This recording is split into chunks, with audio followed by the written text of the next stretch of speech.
Praise the Lord. நீங்க God கிட்ட எவ்வளவு நெருக்கமா இருக்கீங்கன்னு தெரியுமா உங்களுக்கு? அத தெரிஞ்சுக்கணும்னு ஆசைப்படுறீங்களா? அப்ப இந்த கதை உங்களுக்கானது. 4 விதமான நிலம். நிலம் என்றால் மனுஷன் என்று அர்த்தம். 1 கொரிந்தியர் 3:9 இத பத்தி சொல்லியிருக்கு. விதை என்றால் வசனம். லூக்கா 8:11 இத பத்தி சொல்லியிருக்கு. 4 விதமான நிலத்தில் விதை விதைக்கப்படுகிறது. அதை பற்றி பார்ப்போம். லூக்கா 8:5 வழி அருகே விதைக்கப்பட்ட விதை. அதை ஆகாயத்து பறவைகள் பச்சித்து போட்டது. இதன் விளக்கம், ஒருவன் வசனம் கேட்டு உணராமல் இருக்கும்போது புல்லாங்கன் வந்து அவன் இருதயத்தில் விதைத்ததை எடுத்து போடுகிறான். இதன் மறைபொருள் என்ன? லூக்கா 8:12 இத பத்தி சொல்லிருக்கு. வசனம் கேட்டு விசுவாசித்தும் ரட்சிக்கப்படவில்லை என்றால் பிசாசானவன் வந்து அவன் இருதயத்தில் வசனத்தை எடுத்து போடுகிறான். அடுத்தது கற்பாறையின் மேல் விதைக்கப்பட்ட விதை. லூக்கா 8:13 இத பத்தி சொல்லியிருக்கு. இதன் விளக்கம், லூக்கா 8:13 வசனம் கேட்டு சந்தோஷத்துடன் ஏற்றுக்கொண்டு தங்களுக்கு வேறில்லாத காரணத்தால் கொஞ்ச காலத்தில் மட்டும் விசுவாசித்து சோதனை வரும் காலத்தில் பின்வாங்குவார்கள். எது வேர்? வேறென்றால் இயேசுவின் போதகம். கொலோசியர் 2:6 இத பத்தி சொல்லிருக்கு.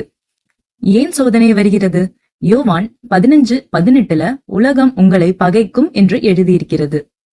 இதன் மறைபொருள் என்ன? வசனம் கேட்டு சந்தோஷத்துடன் ஏற்றுக்கொள்கிறார்கள். எனினும் தங்களுக்குள் வேறாகிய இயேசுவின் போதகம் இல்லை. அதனால் கொஞ்ச காலத்தில் விசுவாசித்து பின்பு சோதனை வரும் காலம் இவர்கள் பின்வாங்குவார்கள். அடுத்தது முள்ளுள்ள இடங்களில் விதைக்கப்பட்ட விதை. லூக்கா 8:14 இத பத்தி சொல்லியிருக்கு. இதன் விளக்கம், சிலர் வசனம் கேட்டு உடனே பிரபஞ்சத்திற்குரிய கவலை, ஐஸ்வர்யம், சிற்றின்பம் இவைகளால் நெருக்கப்பட்டு பலன் கொடுக்காது இருக்கிறார்கள். இதன் மறைபொருள், உலக கவலை வேண்டாம் என்று லூக்கா 12:29-30 சொல்லியிருக்கு. உலக ஐஸ்வர்யம் வேண்டாம் என்று 1 தீமோத்தேயு 6:6 சொல்லியிருக்கு. உலக சிற்றின்பம் வேண்டாம் என்று ரோமர் 6:12 சொல்லியிருக்கு. அதாவது சிலர் வசனம் கேட்ட உடனே உலக கவலை, ஐஸ்வர்யம், சிற்றின்பம் இவற்றால் நெருக்கப்பட்டு பலன் கொடுக்காதிருக்கிறார்கள். அடுத்தது நல்ல நிலத்தில் விதைக்கப்பட்ட விதை. லூக்கா 8:15 இத பத்தி சொல்லியிருக்கு. இதன் விளக்கம், இவர்கள் வசனத்தை கேட்டு இருதயத்தில் காத்து பொறுமையுடனே பலன் கொடுப்பார்கள்.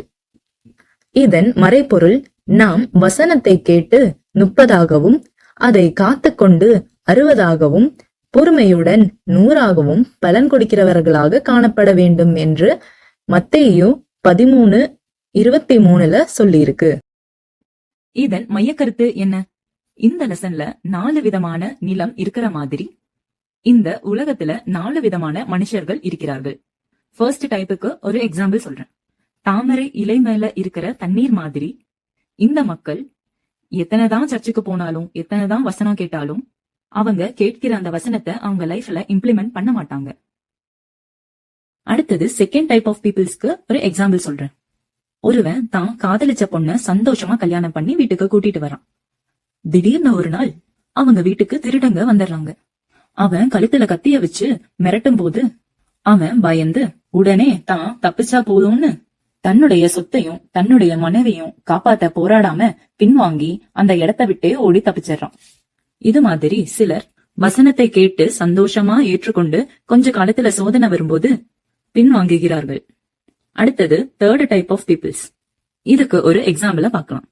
ஒருத்தன் புதுசா ஒரு ஜாப்ல ஜாயின் பண்றான். அங்க பார்த்தா அவன் கண்ணுக்கு முன்னாடியே ஒருவன் லஞ்சம் வாங்குறான், ஒருவன் மது, மாது, சினிமா இந்த மாதிரி தப்பான விஷயங்களை அவன் செஞ்சுக்கிட்டு இருக்கான். அவன் செய்யற இந்த சிற்றின்பத்தினால ரொம்ப ஹாப்பியா இருக்கான். இதெல்லாம் இவன் பார்த்தாலும் அவங்க முன்னாடி இவன் ரொம்ப நேர்மையா இருக்கான். நேரா இருக்கிற கிளையதான் முதல்ல வெட்டுவாங்கங்கிற மாதிரி நேர்மையா இருக்கிறவங்களுக்கு தான் அடிக்கடி நெருக்கடி வரும்.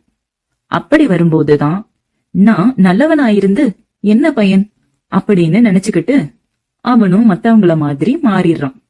சோ இது மாதிரிதான் இவங்க வசனத்தை கேட்ட உடனே உலக கவலைகள், ஐஸ்வர்யம், சிற்றின்பம் இது எல்லாத்தாலையும் நெருக்கப்பட்டு பலன் கொடுக்காம போயிடுறாங்க.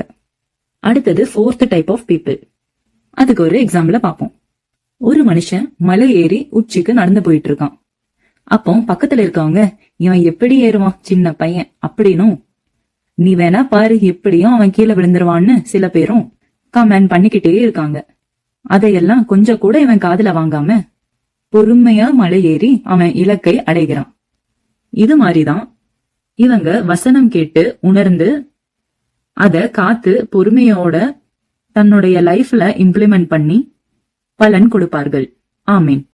இப்ப நீங்க காட் கிட்ட எவ்வளவு நெருக்கமா இருக்கீங்கன்னு ஒரு முடிவுக்கு வந்துட்டீங்களா? இதுல நீங்க எந்த டைப் ஆஃப் பீப்புள்னு கமெண்ட் பண்ணுங்க. இதுல இருந்து நான் சொல்ல வர்ற கருத்து என்னன்னா, நல்ல நேரத்துல விதைத்த விதை மாதிரி மாற கொஞ்சம் ட்ரை பண்ணுங்க. மாற்றம் ஒன்றை மாறாததுன்னு சொல்லி நான் இந்த வீடியோவை முடிச்சுக்கிறேன். Then okay, bye bye, see you in next video.